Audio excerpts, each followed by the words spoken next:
ছুটির তালিকা প্রকাশ করা হয়েছে। ছুটির তালিকায় নির্দেশনা দেওয়া হয়েছে সাপ্তাহিক ছুটি 2 দিন এবং প্রতিটি মাদ্রাসায় যথাযথ পাঠ পরিকল্পনা প্রণয়ন করে সিলেবাস শেষ করতে হবে। ইবতেদায়ী ও দাখিল স্তরে অর্ধবার্ষিক পরীক্ষা 12 মে থেকে 2 জুন পর্যন্ত হবে। ফল প্রকাশ করা হবে 25 জুন। বার্ষিক পরীক্ষা 20 নভেম্বর থেকে 11 ডিসেম্বর পর্যন্ত হবে। ফল প্রকাশ করা হবে 30 ডিসেম্বর। এরকম দিক নির্দেশনা দিয়ে মাদ্রাসার ছুটির কিন্তু একটা ঘোষণা দেওয়া হয়েছে, আপনারা সেটা জানেন।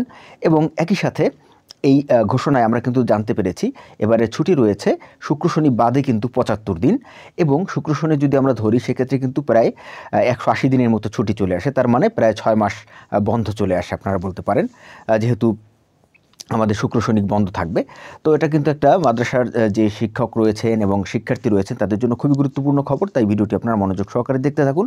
আমরা আমাদের চ্যানেলে এ ধরনের গুরুত্বপূর্ণ এবং ইউজফুল ভিডিও পাবলিশ করে থাকি। তাই আপনি যদি আমাদের চ্যানেলের নতুন দর্শক হয়ে থাকেন, এখন আমাদের চ্যানেলটি সাবস্ক্রাইব করে রাখুন, তাহলে সেই গুরুত্বপূর্ণ ভিডিওগুলো আপনারা সবার আগে পেয়ে যাবেন ইনশাল্লাহ।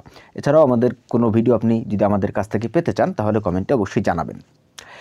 দেখেন, এখান থেকে আমরা দেখতে পাচ্ছি 2025 খ্রিস্টাব্দে মাদ্রাসার ছুটির তালিকা প্রকাশ করেছে শিক্ষা মন্ত্রণালয়ের কারিগরি ও মাদ্রাসা শিক্ষা বিভাগ। মঙ্গলবার প্রকাশিত এই ছুটির তালিকায় দেখা গেছে এবার ছুটি রয়েছে 75 দিন। এছাড়া শুক্র ও শনিবার সাপ্তাহিক ছুটি বহাল রয়েছে।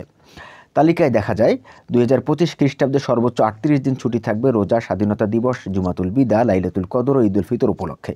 আগামী 25 ফেব্রুয়ারি থেকে শুরু হয়ে 3 এপ্রিল পর্যন্ত চলবে এই ছুটি। দ্বিতীয় সর্বোচ্চ 14 দিন ছুটি থাকবে ঈদুল আজহা ও গ্রীষ্মকালীন অবকাশে। আগামী 3 জুন থেকে 16 জুন এই ছুটি চলবে। মাদ্রাসার প্রতিষ্ঠান প্রধানের সংরক্ষিত ছুটি থাকবে 3 দিন, তবে তা উপভোগ করতে মাদ্রাসা শিক্ষা অধিদপ্তরের মহাপরিচালককে জানিয়ে এটা উপভোগ করতে হবে। ছুটির তালিকায় নির্দেশনা দেওয়া হয়েছে সাপ্তাহিক ছুটি 2 দিন নির্ধারণ করায় প্রতিটি মাদ্রাসায় যথাযথ পাঠ পরিকল্পনা প্রণয়ন করে সিলেবাস শেষ করতে হবে। ইবতেদায়ী ও দাখিল স্তরে অর্ধবার্ষিকী পরীক্ষা 12 মে থেকে 2 জুন পর্যন্ত হবে। ফল প্রকাশ করা হবে 25 জুন। এটা কিন্তু সরকার স্পষ্ট দিক নির্দেশনা দিয়ে দিয়েছে। বার্ষিক পরীক্ষা 20 নভেম্বর থেকে 11 ডিসেম্বর পর্যন্ত হবে। ফল প্রকাশ করা হবে 30 ডিসেম্বর। শিক্ষা মন্ত্রণালয়ের কারিগরি ও মাদ্রাসা শিক্ষা বিভাগ বলেছে, হাওর অঞ্চলের বোরো ধান কাটা উপলক্ষে মার্চ মাসের শেষ সপ্তাহ থেকে এপ্রিল মাসের প্রথম সপ্তাহ পর্যন্ত শিক্ষার্থীদের অনুপস্থিতি থাকতে পারে দেখা যায়। ফলে হাওর অঞ্চলের মাদ্রাসাগুলোর প্রধানরা মোট ছুটি ঠিক রেখে ঈদুল আজহা ও গ্রীষ্মকালীন ছুটি থেকে সমন্বয় করে 10 দিন শ্রেণী কার্যক্রম বন্ধ রাখতে পারবেন। মাদ্রাসা কর্তৃপক্ষ নিজেদের পরীক্ষার প্রশ্নপত্র নিজেরাই প্রণয়ন করবেন। কোনো অবস্থাতেই প্রশ্নপত্র কুড়ায় বা কোনো উৎস থেকে নেওয়া প্রশ্নে পরীক্ষা নেওয়া যাবে না। পরীক্ষার নির্ধারিত তারিখ পরিবর্তন করা যাবে না। তবে কোনো বিশেষ কারণে পরীক্ষার তারিখ পরিবর্তন করতে হলে মাদ্রাসা শিক্ষা অধিদপ্তরের অনুমতি নিতে হবে আগে থেকে।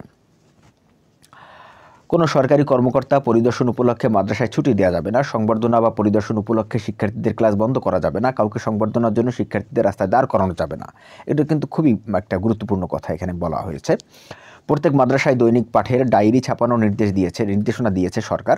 ডায়েরিতে ছাত্রছাত্রী পরিচিতি, আচরণবিধি, অভিভাবকের প্রতি পরামর্শ, শিক্ষকদের নাম, ধর্মীয় ও নৈতিক শিক্ষার জরুরি নির্দেশনাবলী, শিক্ষার ছুটির তালিকা, ক্লাস রুটিন অন্তর্ভুক্ত থাকবে। জাতীয় দিবসে মাদ্রাসার শ্রেণী কার্যক্রম বন্ধ রেখে দিবসের গুরুত্ব ও তাৎপর্য নিয়ে আলোচনা ও অনুষ্ঠান আয়োজন করতেও নির্দেশনা দেওয়া হয়েছে।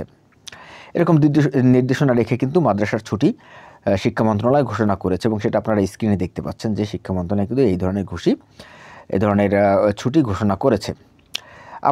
আমরা কিন্তু এই যে আমাদের ছুটি বলেন বা বিভিন্ন রকম শিক্ষা রিলেটেড ভিডিও বলেন, সেগুলো আমাদের চ্যানেলে পাবলিশ করি।